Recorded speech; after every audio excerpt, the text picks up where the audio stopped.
저희가 지금 마지막 때 일어날 일들에 대해서 저희가 성경을 통해서 한번 알아보고 있습니다. 오늘은 이 징조를 보면 짐승의 표 환란이 오기 10초 전이라는 것을 아는 그런 것을 저희한테 주셨습니다. 그게 무엇이냐면 땅 속에 숨겨져 있던 물질이 폭발하면 그때가 바로 마지막 때라는 거예요. 그래서 이게 지금 우리 쪽에 어느 정도 가까이 와 있는지 저희가 그걸 보면서 준비가 되는 성도가 됐으면 좋겠습니다. 사단의 최후의 기만, 재림에 대한 이야기가 나오면 마지막 백성들한테는 넌더리가 나게 만든다라고 합니다. 이게 어떤 내용인지 한번 보겠습니다. 사단의 최후의 기만은 성령의 증가가 효력을 잃도록 할 것이다. 묵시가 없으면 백성이 방자히 행하거니와 사단은 참된 증거를 믿는 하나님의 남은 백성들의 확신을 흔들기 위해 여러 가지 방법으로 여러 대리자들을 통하여 교묘하게 일할 것이다.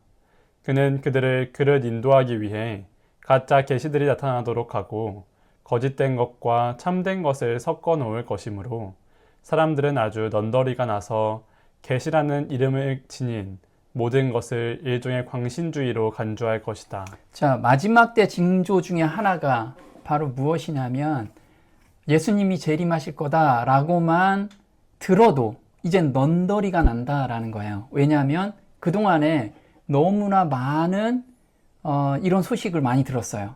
그런데 예수님께서 재림하지 않으시고 준비했다가 또 실망하고 준비했다가 실망하고 이런 일들이 앞으로도 계속 있을 건데 정말 열심히 살려고 하는 사람들이 이때 아주 넌더리가 날 정도로 그렇게 생각이 든다라고 합니다. 이게 마지막 사단의 기만이라는 거죠. 최후의 기만.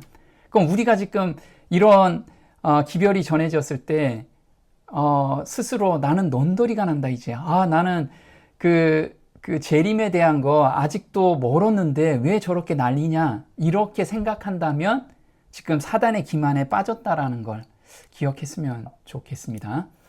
또 한번 보겠습니다. 그러나 정직한 사람들은 거짓 것과 참 것을 비교해 보므로 그것들을 구별할 수 있을 것이다. 분열을 일으키고 진리에 써나게 하는 일들이 계속 일어날 것이다. 이와 같이 다른 사람들을 의심하고 비평하고 비난하는 일시적인 판단을 내리는 것은 마음속에 그리스도의 은혜가 없다는 증거이다. 그것은 연합을 이루지 못하게 한다. 죄 가운데 깊이 빠져 있으면서 또 놀라운 빛을 가졌다고 주장하는 사람들이 과거에 그런 일들을 행하였다. 우리가 사도 시절에도 예수님이 본인 죽기 전에 재림하실 거라고 생각을 하고 살았어요.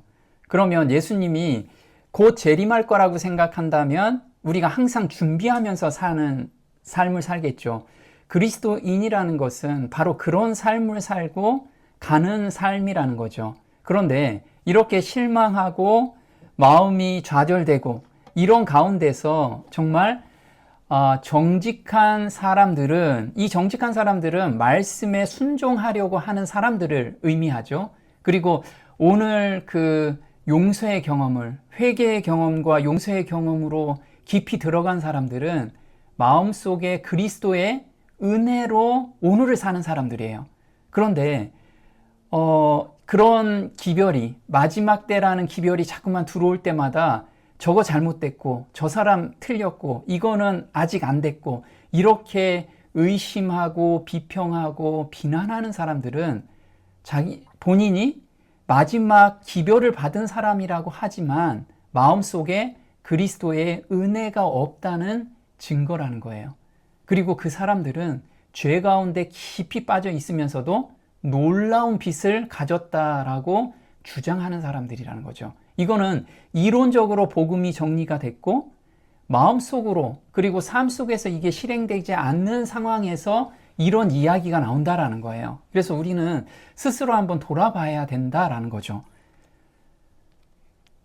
자, 하나님이 법이 미국에서 폐지된 사건, 이게 시발점이 돼서 이젠 2차 법이 폐지되는 그런 사건들이 앞으로 일어날 거라고 지난 시간에 저희가 공부를 했습니다. 그걸 잠깐 보면요. 1차 법이 폐지된 것은 어떤 거냐면 우리가 에덴에서는 두 가지 법을 하나님께서 제정하셨다라고 말씀을 하십니다. 첫 번째는 안식일 제도와 두 번째는 가정제도라고 하죠. 그럼 가정제도는 뭐냐면 결혼제도가 남자와 여자가 결혼하는 것을 하나님께서는 법으로 만들어 놓으셨어요. 그래야지만 가장 행복한 가정을 꾸려갈 수 있고 거기에서 하늘의 기운을, 하늘의 맛을 볼 수 있기 때문에 그렇게 제정하신 거예요. 그런데 가정의 제도가 무너진다라는 건 남자와 남자가 결혼하고 여자와 여자가 결혼하는 이 동성법이 합법화가 됐을 때 하나님께서 제정하신 법이 폐지된 법이라는 거예요. 그래서 1차 법이 폐지된 그 상황이 바로 미국에서 제정한 법이죠. 자, 유다서 1장 7절에 소돔과 고모라와 그 이웃 도시들도 저희와 같은 모양으로 간음을 하며 다른 색을 따라가다가 영원한 불의 형벌을 받음으로 거울이 되었느니라. 우리한테 거울을 주셨는데 마지막 때도 이런 상황이 오면 세상이 멸망할 거다라고 하나님께서 거울로 우리한테 주신 게 무엇이냐면 다른 색을 쫓아갔다. 이거는 하나님께서는 남자와 여자가 결혼하는 것을 정하셨는데 다른 색, 남자와 남자, 여자와 여자가 결혼하는 그런 법을 만들 때 마지막 때라고 말씀을 하시는 거예요. 한번 보겠습니다. 타락한 이래로 죄가 편만하여졌다. 소돔 고모라의 멸망은 저들의 큰 죄악 때문이었다. 그들은 부절제한 식욕, 그 다음엔 부패한 정욕적으로 고피를 늦추었다. 그리하여 그들은 너무도 타락하였으며 그들의 죄악이 너무도 가증하여 마침내 불로 소멸되기에 이르기까지 저희의 죄악의 잔이 가득 찼다. 자, 언제 죄악의 잔이 가득 찼냐면 바로 부패한 정욕적으로 고삐를 늦출 때. 그래서 우리는 일요 휴업령이 떨어지는 곳이 바로 미국이라고 말씀을 드렸죠. 그래서 미국에서 이 사건이 일어날 때가 바로 1차 법이 폐지한 시점이라는 거예요. 그러면 미국에서는 연방정부에서 공식적으로 결혼제도를 폐지한 사건이 바로 2022년 12월 14일이라는 거예요. 그럼 이때부터 재난이 급속도로 많이 일어나게 됐고 하나님께서는 이때부터 이 나라에는 재난을 굉장히 많이 허락을 하시게 된다라는 거예요. 자, 지금 소돔과 고모라만 이런 동성애가 활성화됐냐? 그게 아니고 그 이웃 도시들도, 그래서 소돔과 고모라가 멸망할 때 그 이웃 도시들도 같이 멸망을 당했죠. 그러면 지금 안식일 제도가 세워지는 2차 법이 폐지되는 사건은 미국부터 시작이 될 겁니다. 그러면 미국 다음에 각 나라별로 이제 순차적으로 계속해서 이 법이 통과가 될 거예요. 그러면 어떤 나라가 법이 통과가 될까요? 그게 바로 이렇게 1차 법이 폐지되는 나라부터 이 2차 법도 폐지가 될 확률이 굉장히 높다라는 거죠.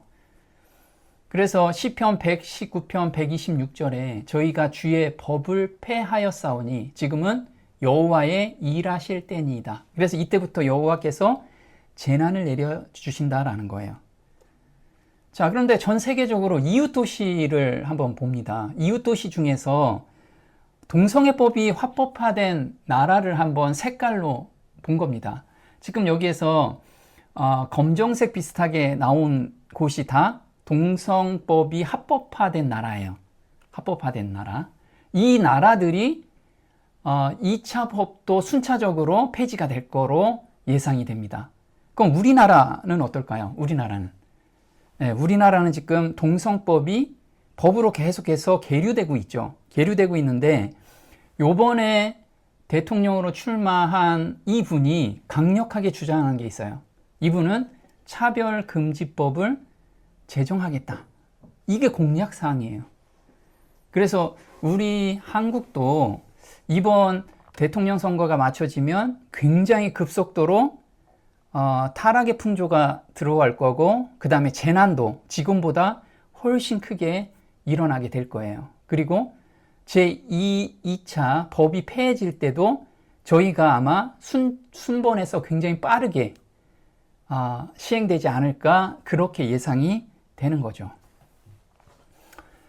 자, 그럼 휴업령이 일어나기 전에 지난 시간에는 불이 많이 난다라고 말씀드렸습니다. 꺼지지 않는 불들, 지금 전 세계적으로 꺼지지 않는 불들이 계속해서 나오고 있죠. 그러면 이번 시간에는 휴업령이 일어나기 직전에 무엇이 가장 많이 일어날 건지 징조를 주셨는데, 그게 바로 해달별의 3분의 1이 침을 당한다. 그래서 어두워진다라는 거예요. 그러면 우리 하늘을 보면서 해가 언제 어두워지고 달이 언제 어두워질까? 이걸 보면은 못 찾아낼 수 있습니다. 그런데 우리가 찾아낼 수 있는 것은 그 애굽의 열재앙을 보고 해달별에 침을 당하는 것이 무엇인지를 깨달을 수가 있어요. 그리고 두 번째로는 사망, 이 역병이 굉장히 창궐하게 될 건데, 그것이 우리한테 징조가 될 거라는 거예요. 그래서 휴업령이 이제 곧 올 거라는 것을 우리로 보여주시고, 깨어있는 사람은 준비하라는 거예요. 늦은 비 받을 준비를 하라고 지금 우리한테 말씀을 하고 계십니다. 자, 그러면 재앙의 패턴을 주셨는데, 이 패턴을 우리가 아는 사람들은 시대를 분별할 수 있게 해주셨어요. 한번 보겠습니다. 하나님께서 이스라엘을 구원해내시려 하셨을 때 애굽에 내린 재앙은 하나님의 백성의 마지막 구원 직전에 이 세상에 내릴 더욱 무섭고 큰 규모의 형벌과 성질상 유사한 것이었다. 지금 보면 애굽의 열재앙을 우리가 연구를 하면 재림 때, 마지막 때 그 성질하고 유사하게 일어날 거라는 거예요. 그럼 애굽의 열재앙을 하나님께서 왜 우리한테 주셨냐면 깨어나라고, 그걸 연구하면서 정말 깨어나라고 지금 말씀을 하고 계시는 거죠. 한번 또 볼까요? 애굽에 내렸던 재앙들을 통해서 우리는 지구에 곧 임하게 될 보다 두렵고 광범위하게 이루어질 하나님의 심판을 미리 바라보게 된다. 네, 우리 심판을 미리 바라보게 될 거예요. 그리고 이 재앙은 점점 강도가 높아진다라고 말씀을 드렸습니다. 그래서 지금 우리가 당하는 이 재앙은 정말 맛만 보는 거예요. 그런데 일요 휴업령이 떨어지고 작은 환란에서는 이거보다 몇 배나 강력할 거고요. 그 다음에 7재앙에서는 비교도 안 될 정도로. 그런데 재앙은 유사할 거라는 거예요. 유사. 패턴으로 이어질 거라는 거죠. 그럼 그 패턴이 어떤 건지 우리가 분석을 하면 어느 곳까지 와 있는지 우리가 알 수가 있어요. 지금 애굽의 열재앙을 보면 나일강의 피가 되는 거, 이것을 강바다 재앙이라고 하고요. 그 다음에 개구리부터 시작해서 독종까지가 땅 재앙입니다. 그리고 우박, 하늘에서 내리는 우박, 메뚜기, 흑암이 하늘 재앙이죠. 그 다음에 장자 재앙은 심판을 내리는 거예요. 심판. 그럼 이와 똑같은 패턴으로 은혜의 시기가 끝나면 7재앙이 떨어지죠. 이거는 애굽의 열재앙하고 흡사하다고 그랬어요. 그럼 7재앙이 무엇이냐면 땅에서는 종기가 나오죠. 그 다음에 바다와 물이 피가 돼요. 그리고 태양의 권세를 받고 흑암이 있죠. 이게 똑같은 패턴이라는 거죠. 땅재앙, 강재앙, 강과 바다 재앙, 그 다음에 하늘재앙. 그 다음에 아마겟돈은 심판. 이제 예수님께서 재림하시면서 심판과 함께 이제 상급을 주는 이 사건이죠. 그러면 우리가 휴업령이 있을 때 작은 환란이죠. 작은 환란은 큰 환란하고 유사하겠죠. 그러면 작은 환란이 우리가 7나팔 중에 5나팔이 이 작은 환란에 들어갑니다. 그러면 땅 수목이 불이 나는 거, 그리고 바다와 물샘이 마르고 피가 되는 거, 그 다음에 해달별이 어두워지는 거. 그런데 휴업령을 기점으로 해서 작은 환란과 유사한 그런 재난이 우리한테 임하게 된다는 거예요. 그런데 여기서 보면 요게 땅 재앙, 그 다음에 강 바다 재앙, 그 다음에 하늘 재앙이라는 거죠. 근데 여기서 놀랍게도 마지막 때 우리가 장자 재앙, 그리고 심판이 일어나기 바로 직전에 일어나는 사건이 바로 흑암 재앙이었어요. 흑암. 그래서 애굽의 10재앙도 흑암 재앙이고, 그 다음에 7재앙, 7재앙에서도 아마겟돈 바로 직전에 흑암이었어요. 그리고 작은 환란에서도 해달별이 어두워지는 흑암 재앙이라는 거죠. 그럼 이 흑암이 무엇인지를 우리가 파악하면 지금 자연재해에서 이것이 일어난다라고 하면 인류 휴업령이 가까이 곧 문 앞에 와 있구나라는 것을 알 수 있다라는 거예요. 자, 이게 무엇인지 오늘 한번 파악해 봤으면 좋겠습니다. 자, 흑암 재앙은 출애굽기 10장 21절입니다. 볼게요. 여호와께서 모세에게 이르시되 하늘을 향하여 내 손을 들어서 애굽 땅 위에 흑암이 있게 하라. 곧 더듬을 만한 흑암이리라. 자, 애굽에서는 흑암이 있었는데 이 더듬을 만한 흑암이래요. 그래서 앞에 있는 사람도 안 보일 정도 캄캄했다라고 합니다. 근데 이게 어떤 것 때문에 그랬을까요? 자, 이 흑암 재앙이 7재앙에서 똑같이 있다라고 말씀을 드렸어요. 그럼 계시록 16장 10절에 이렇게 나옵니다. 5째가 그 대접을 짐승의 보좌에 쏟으니 그 나라가 곧 어두워지며 사람들이 아파서 자기 혀를 깨물고. 자, 그 짐승의 보좌가 어두워지는 흑암 재앙이 있습니다. 그러면 작은 환란과 휴업령 전의 환란에도 똑같은 내용이 있겠죠. 계시록 8장 12절에 넷째 나팔 때 이 흑암 재앙이 나와요. 보겠습니다. 넷째 천사가 나팔을 부니 해 3분의 1과 달 3분의 1과 별들의 3분의 1이 침을 받아 그 3분의 1이 어두워지니 낮 3분의 1은 비춤이 없고 밤도 그러하더라. 지금 작은 환란에서는 3분의 1이 적용되지만 그 휴업령 전에서는 요거보다 적은 재난이라고, 작은 재난이라고 말씀을 드렸습니다. 그럼 이 흑암이 무엇인지를 좀 우리가 파악하면 좋겠죠? 자, 이 흑암을 무엇이라고 설명했는지 한번 보겠습니다. 돌연히 흑암이 온 땅을 덮었는데 이 흑암이 매우 짙어 더듬을 만한 흑암처럼 보였다. 백성들은 빛을 잃었을 뿐 아니라 대기가 답답하게 되어 호흡이 곤란하였다. 자, 여기서 보면요. 흑암인데 우리가 태양이 갑자기 어두워지고 그 다음에 달이 어두워졌어요. 그럼 흑암이 나오죠. 그런데 여기서 저희한테 힌트를 하나 줬습니다. 무엇을 줬냐면 호흡이 곤란했다. 자, 호흡이 곤란했다. 우리가 태양이 어두워지는데 왜 호흡이 곤란해질까요? 이것은 우리가 요번에 불이 났죠. 불이 났을 때 아주 캄캄한 그 연기 때문에 캄캄했죠. 그때 숨쉬기가 굉장히 어려웠죠. 요것도 한 일례가 되는데 힌트를 얻을 수가 있습니다.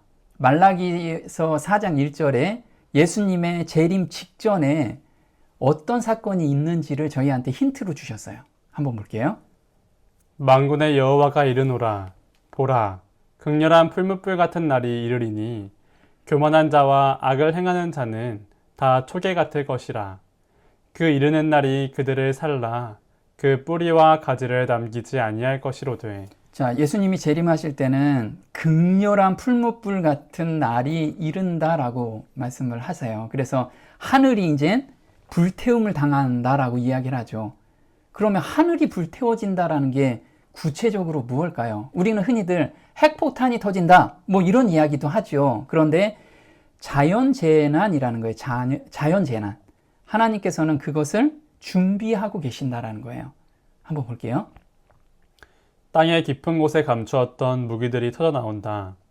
땅에 깨어진 모든 틈에서 맹렬한 화염이 터져나온다. 모든 바위가 불이 된다. 풀무불처럼 불타는 날이 마침내 왔다. 체질이 뜨거운 불에 풀어지고 땅과 그 중에 있는 것들이 타버린다. 땅의 표면은 마치 용해된 하나의 덩어리, 곧 하나의 거대한 끓는 큰 불모처럼 된다. 자, 여기서 보면요. 땅의 깊숙한 곳에 감추었던 무기들. 하나님께서는 지금 땅에 무기를 숨겨 놓으셨어요. 근데 이게 터져 나온다라고 이야기를 합니다.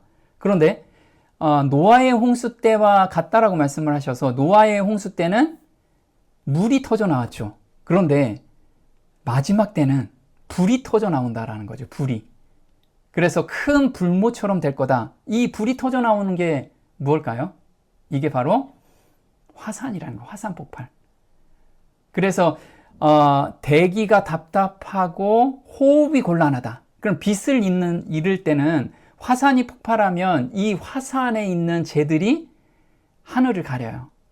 그리고 화산재가 덮기 때문에 사람들이 숨쉬기가 곤란하고 태양빛을 가리기 때문에 앞에 있는 사람도 분간을 못할 정도로 그런 어두운 세계가 된다라고 합니다.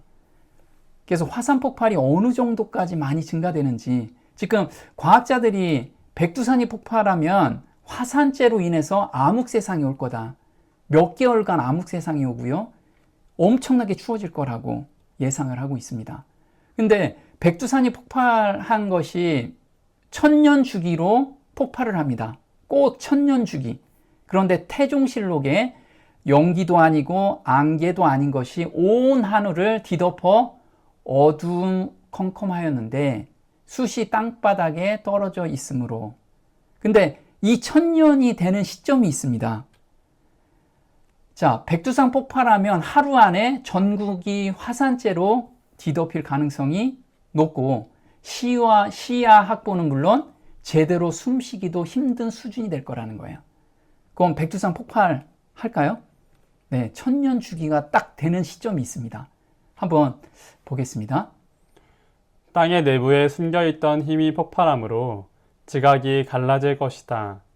일단 터져나온 이 힘은 오랫동안 고용인들에게 박봉을 주고 많은 소득을 획득함으로 재산을 쌓아온 사람들의 재물을 휩쓸어 버릴 것이다. 자, 사람들이 지금 큰 저택을 짓고 그리고 높은 빌딩을 짓고 또 넓은 아파트에서 살아요. 그런데 순간에 우리가 그 소돔과 고모라도 순간에 없어졌죠. 이와 마찬가지로 우리가 의지하고 있는 것이 순간에 없어질 가능성이 굉장히 크다는 거죠. 자, 백두산이 과연 언제 폭발할까요? 2025년 폭발한다라고 이야기를 해요. 그 폭발 확률이 몇 %일까? 세계적인 과학자들이 다 조사를 해서 일치한 의견이 나왔어요. 몇 %요? 100%입니다. 99.9%도 아니고 100%. 무조건 폭발한다. 폭발하는데 언제 폭발하냐? 이게 가장 큰 관건이라는 거죠. 그런데 하나님께서 사방 바람을 지금 붙들고 계신다라고 저는 생각을 하고 있습니다. 지금 2025년에 100년 주기마다 반드시 폭발을 했는데 지금 100년 주기가 바로 2025년이라는 거예요. 그래서 그 백두산 주변에 이 지진 횟수를 이 그래프로 그려놓은 거예요. 그런데 지금은 엄청나게 그래프가 많다라는 거예요. 그래서 한 달에 지진이 240번 이상이나 발생하고 있다라는 거예요. 이게 과거 자료인데 지금은 더 심해졌다라는 거예요. 그 백두산 주변에 그 온천이죠. 온천인데 최고 온도가 몇 도였냐면 2010년도에 83도까지 올라갔대요. 83도. 100도면은 우리가 바글바글 끄는 시점이 100도죠. 그런데 83도. 지금은 거의 100도 가까이까지 올라간 거예요. 그러면 화산이 밑에 있는 용암이 부글부글 끓고 있다라는 걸 지금 하나님이 막고 계시다라고 제가 봐요. 자, 근데 우리나라만 이런 거냐? 100% 폭발할 곳이 또 있습니다. 일본의 후지산이 지금 100% 폭발 가능성이 있다라고 과학자들은 너도나도 이야기를 합니다. 그래서 지금 대피령을 지금 내릴 훈련을 하고 있어요. 일본에서는. 그래서 일본 도쿄 같은 데는 후지산이 폭발하면 삽시간에 사람들이 죽기 때문에 이 가능성을 보고 2670만 명, 우리 수도권이 1000만 명이라고 합니다. 이 두 배 이상의 사람이 지금 피난을 떠나야 될 상황이에요. 그래서 지금 일본에 여행 가는 것을 지금 자제하는 경우, 취소하는 경우가 굉장히 많아졌다라고 합니다. 왜냐하면 100%이기 때문에 모든 과학자들이 이야기하는 것입니다. 그래서 후지산 언제 분화해도 이상하지 않은 상황이다. 정말 놀랍도록 이 화산이 폭발하죠. 그런데 그 일요휴업령은 어디서 나오냐면 미국부터 출발을 하죠. 미국도 굉장한 재난이 있게 되겠죠. 그럼 미국도 이런 화산 폭발이 예상이 되겠죠. 자, 미국 영토 70%를 날릴 수 있는 거대한 화산이 지금 움직이고 있어요. 이게 폭발하면 어느 정도냐면 핵폭탄 5,500만 개, 5,500개가 아니고요. 5,500만 개의 위력이랍니다. 그럼 지구가 멸망할 수 있다는 거예요. 이거는 예수님이 재림하실 때 터질 것 같아요. 제가 생각할 때는. 그래서 전 세계 연쇄적 분화 진행 중 대규모 폭발 경고하고 있다는 거예요. 지금 전문가들은 미국의 여기가 어디냐면 엘로스톤 화산이라고 합니다. 근데 이 엘로스톤이 폭발하면 지구가 멸망한다라고 지금 보고 있어요. 근데 거기에 가면 이미 분화구에서 조금씩 폭발하기 시작을 했어요. 근데 이것을 언론에서 맡고 있고 사람들이 별로 일상이 바쁘기 때문에 여기에 별로 관심을 갖지 않고 있다는 거예요. 자, 심상치 않은 징후 포착, 남극 화산 폭발. 지금 남극에서도 화산 폭발이 계속 일어나고 있는 거예요. 눈앞에 용암이 콸콸, 아이슬란드 활화산 드론 영상을 촬영했는데 폭발하고 있다라는 거예요. 영상을 한번 보면요. 이게 지금 우주에서 나사가 찍은 그 사진이에요. 지금 폭발한 내용이거든요. 이건 2022년 통가에서 해저 화산 폭발이 있었어요. 이 폭발이 되면서 섬이 두 동강이 났습니다. 이 정도의 위력을 갖고 있어요. 그런데 이 화산이 예전에는 사람이 사는 곳에서 먼 곳에서 계속해서 화산이 폭발이 됐어요. 이건 하나님의 은혜로서 사람의 인명피해를 최소화시켰던 거죠. 그런데 놀랍게도 지금은 사람들 사는 아주 가까이에 점점 화산 폭발이 일어나고 있다라고 합니다. 자, 통가 화산 분화 위력은 10메가톤이라고 합니다. 히로시마 원자폭탄의 500배 이상이래요. 500배. 그런데 백두산이 폭발하면 어느 정도 될까요? 백두산이 폭발을 하면 통가에서 폭발한 것보다 최소 100배에서 많게는 1000배라고 합니다. 그러면 통가에서 폭발했을 때 그 섬이 두 동강이 나 버렸는데 백두산이 폭발하면 이거는 과학자들이 가히 상상이 안 되는 그런 폭발력이라고 합니다. 그런데 폭발 확률이 몇 퍼센트요? 100%라는 거예요. 그래서 이게 성층권까지 구름이 올라가고 그 다음에 태양빛을 차단해서 이젠 답답한 어둠의 세계로 우리가 들어가게 될 겁니다. 그리고 농작물은 화산재가 보통 1m씩 쌓이게 된답니다. 모든 농작물이 다 초토화가 됩니다. 그러면 먹을 게 없어지죠. 그리고 산성비가 떨어지고 이게 우리한테는 곧 올 거라고 예상을 해요. 하나님이 지금 막고 있다라고 봅니다. 자, 화산과 지진은 항상 있었죠. 항상 있었는데 규모와 빈도가 점점 늘어나고 있다는 거예요. 지금 미국에서 조사한 자료인데 1875년부터 시작해서 2000년도까지 화산에 대한 빈도, 강도를 조사해 봤어요. 그래프를 보면 엄청나게 증가되고 있죠. 그리고 인명피해도 그래프로 그려본 거예요. 인명피해.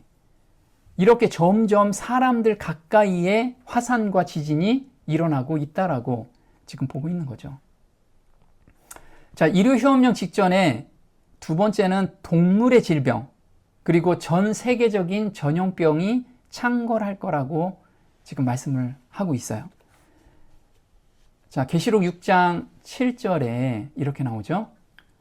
넷째 인을 떼실 때에 내가 넷째 생물의 음성을 들으니 가로되 오라 하기로 내가 봄에 청황색 말이 나오는데 그 탄 자의 이름은 사망이니 음부가 그 뒤를 따르더라.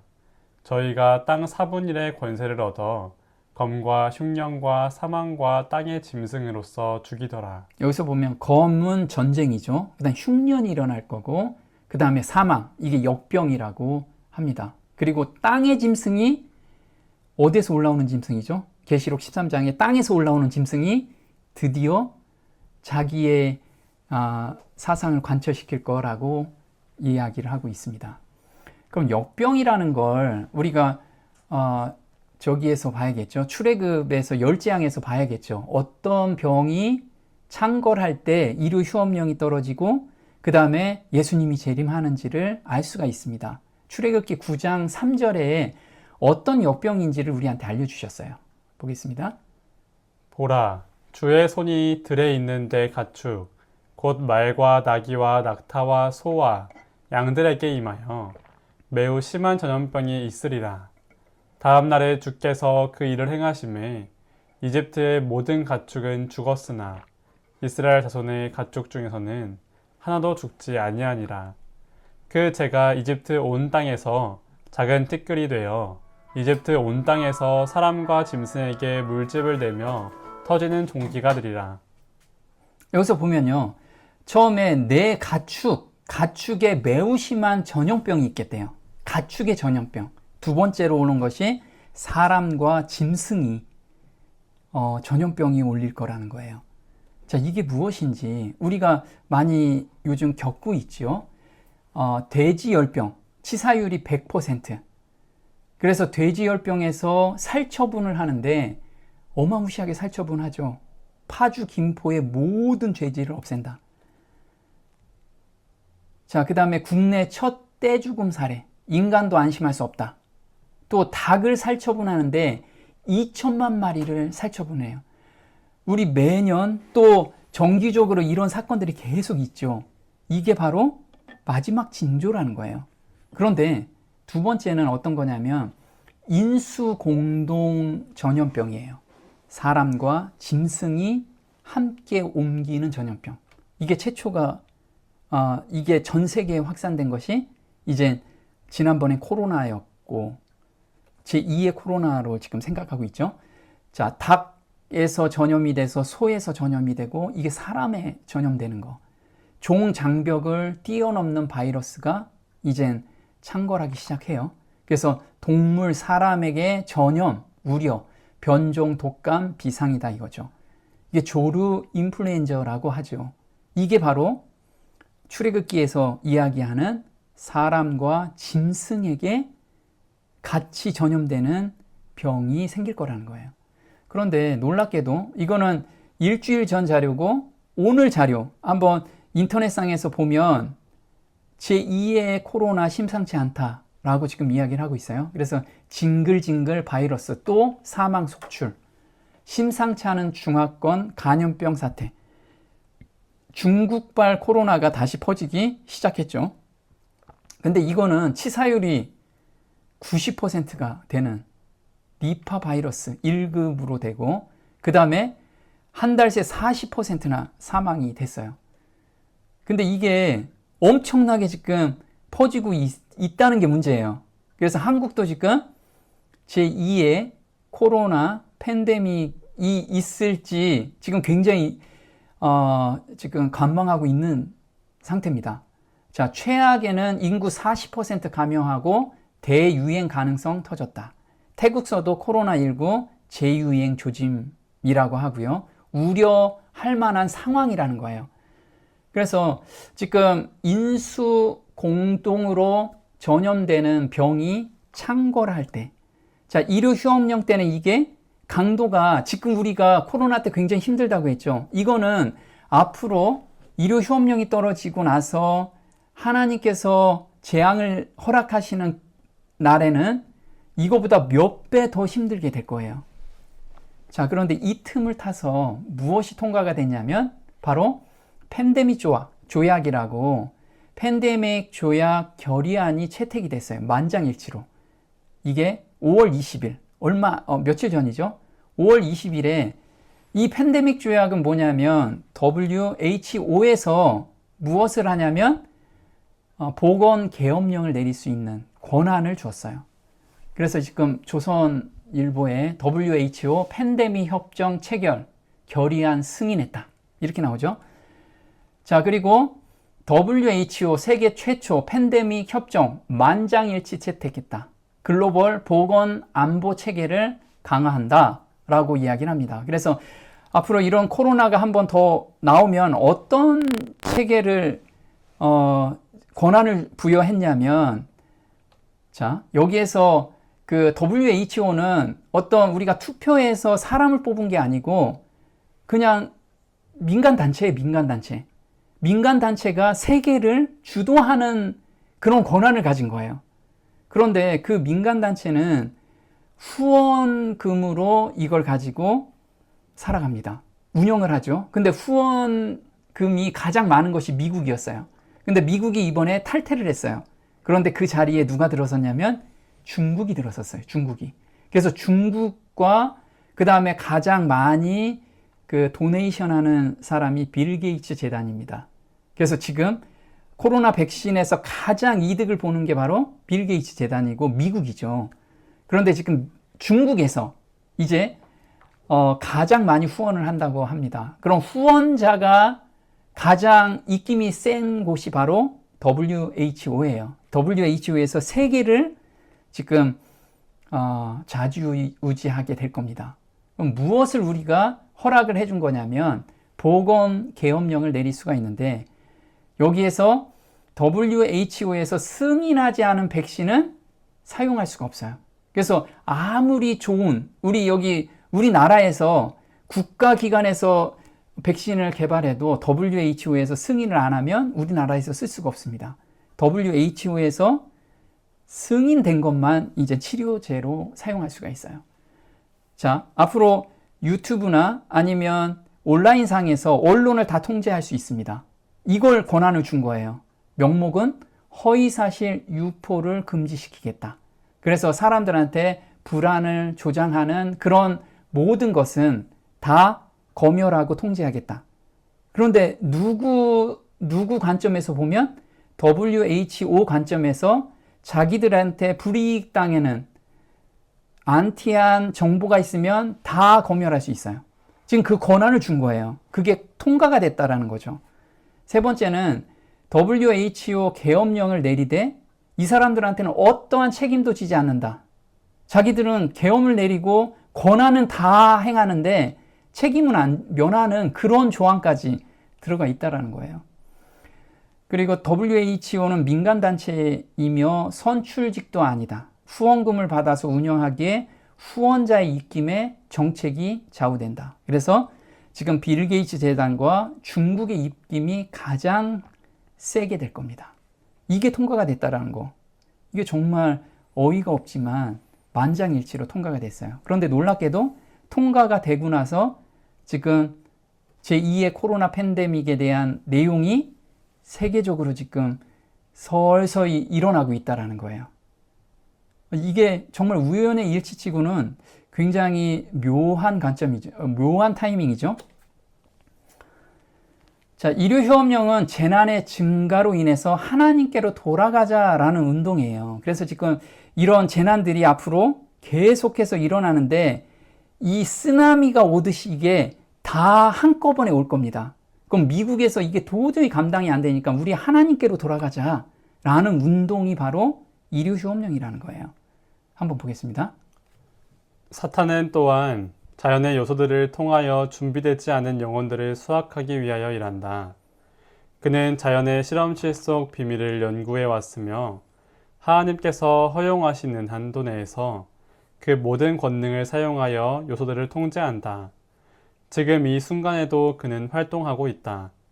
육지와 바다에서의 사고와 재난, 큰 화재, 격렬한 토네이도와 무서운 우박, 폭풍, 홍수, 태풍, 해일, 지진 등 온갖 장소와 수천 가지 방식으로 사탄은 그의 권세를 행사하고 있다.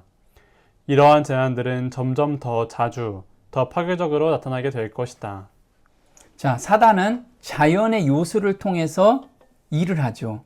그래서 많은 사람이 하나님을 찾기 전에 다 죽게 만드는 것이 사단의 목적입니다. 그런데 하나님께서 1차 법을 폐하시면 그때부터 하나님은 허락하신다라고 했어요. 허락. 그래서 하나님께서 허용하시는 한도 내에서 그 모든 권능을 사용하여 요소들을 통제한다. 그래서 우박, 폭풍, 홍수, 태풍, 해일, 지진 이런 것들로 사람들을 쓸어버리는 것이 사단의 목적이에요. 그런데 그동안에 하나님께서 계속 통제하고 계시는데 하나님의 법이 국가 차원에서 폐하는 나라들은 이렇게 재난이 휩쓸고 가기 시작할 거예요. 근데 미국에서 지금 결혼제도가 폐하고 나서는 엄청난 재난이 엄청나게 일어나고 있는 것을 우리가 볼 수가 있죠. 또 보겠습니다. 사단은 사건들을 아전인수격으로 해석한다. 그리하여 사람들은 그가 그들로 그렇게 생각하게 하기를 원하는 대로 지상에 가득한 재난은 일요일을 준수하지 않는 결과라고 생각한다. 하나님의 진노를 달래기 위한 생각으로 이 영향력 있는 사람들은 일요일 준수를 강요하는 법령을 만든다. 네, 일요일 준수를 강요하는 법령을 만드는 것은 우리가 이런 큰 재난들은 하나님께로 안 돌아가고 그 다음에 일요일을 준수하지 않은 결과다라고 지금 명분을 만들고 있는 거예요. 명분을. 아무도 막을 수 없는 명분이 된 거죠. 바로 그 부류에 속한 사람들은 급속히 퍼져가는 타락적 풍조가 소위 그리스도인 안식일, 일요일을 가리킴을 모독하는 데서 기인된다는 것과 일요일 준수를 강요함으로 사회 도덕이 크게 개선될 것이라고 주장한다. 이 주장은 참된 안식일의 교리가 가장 널리 전파된 미국에서 특별히 강조된다. 네, 미국에서 특별히 강조가 될 건데 이렇게 급속히 퍼져가는 타락. 이 타락의 풍조는 하나님의 법인 가정제도가 파괴가 됨으로써 엄청나게 타락이 급속화된다라는 거예요. 지금 미국에서는 마약, 그 다음에 성매매, 이런 것들, 동성애, 이게 엄청나게 급속도로 타락하고 있죠. 우리나라도 이번 대통령이 누가 되느냐에 따라서 아주 급속도로 타락이 될 거예요. 그럼 재난도 하나님께서 놓으시니 재난이 급속도로 증가할 거로 보고 있는 거죠.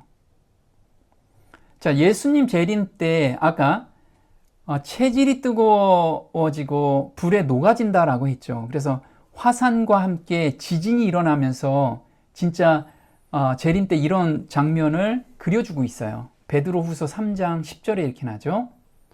그러나 주의 날이 도적같이 오리니 그 날에는 하늘이 큰 소리로 떠나가고 체질이 뜨거운 불에 풀어지고 땅과 그 중에 있는 모든 일이 드러나리로다.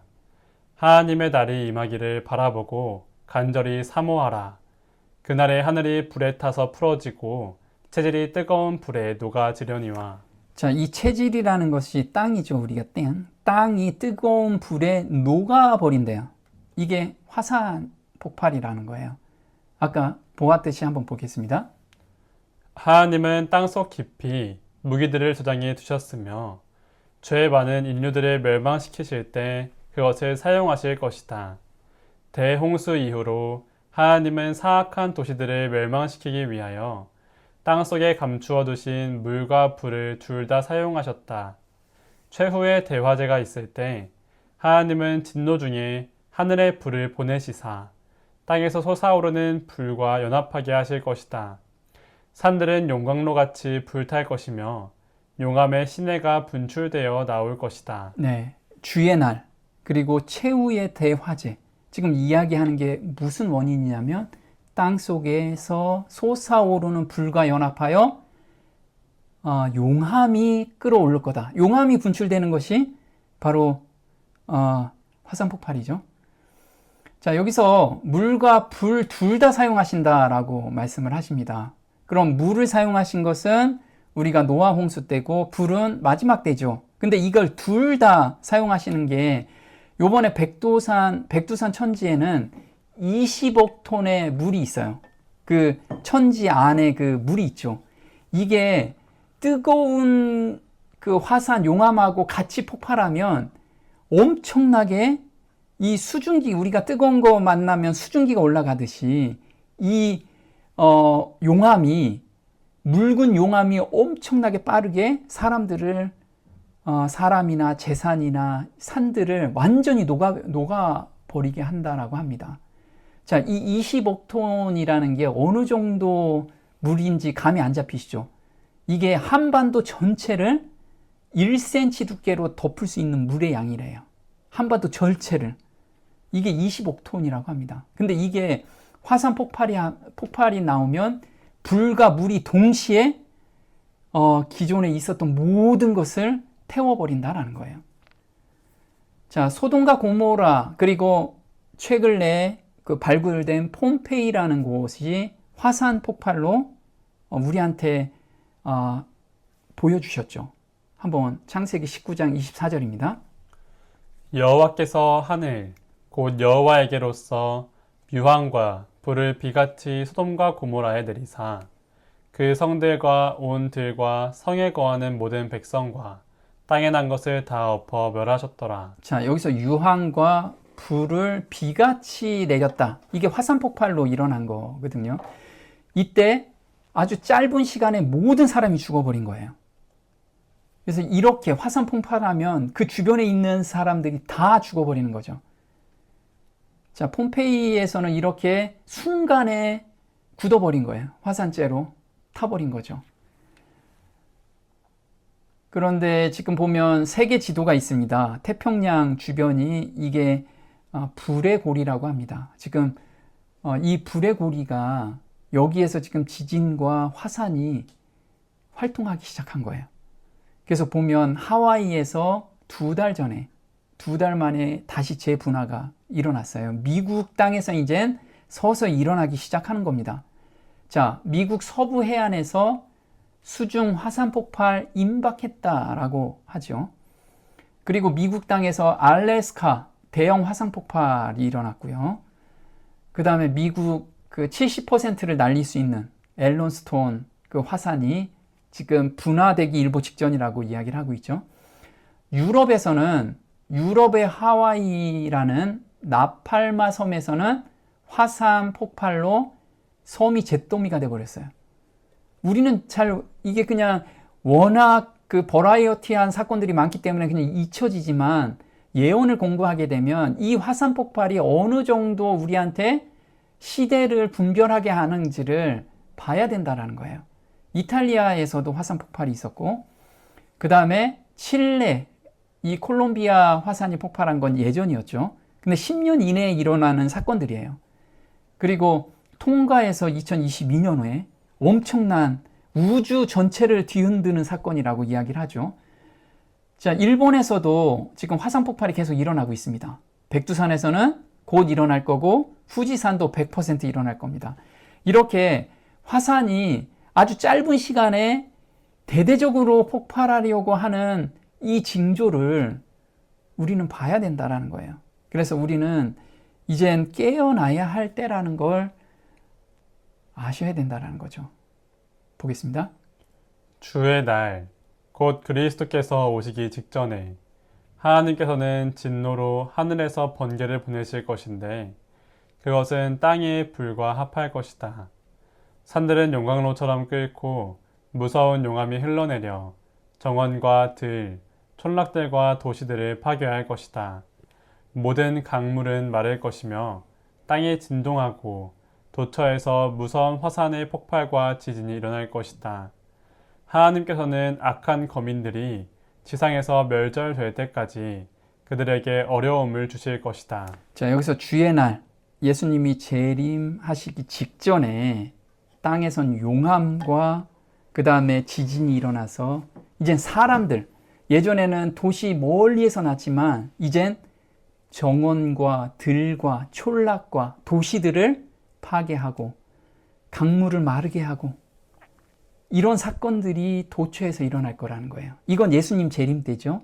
그러면 재림 때에 일어날 그 사건보다 조금 약한 사건이 바로 일요 휴업령 바로 직전에 일어날 거라는 거예요. 그래서 우리는 이렇게 하나님께서 우리한테 계속해서 기별을 전하고 있습니다. 왜냐하면 우리 늦은 비 받을 준비를 하라. 그 늦은 비 받을 준비는 회개하고 자기를 돌아보면서 하나님께 온전히 매달리는 신앙, 이 신앙을 지금 원하고 계신 겁니다. 우리는 그런 준비가 되는 성도가 됐으면 좋겠습니다. 오늘 여기까지 하겠습니다.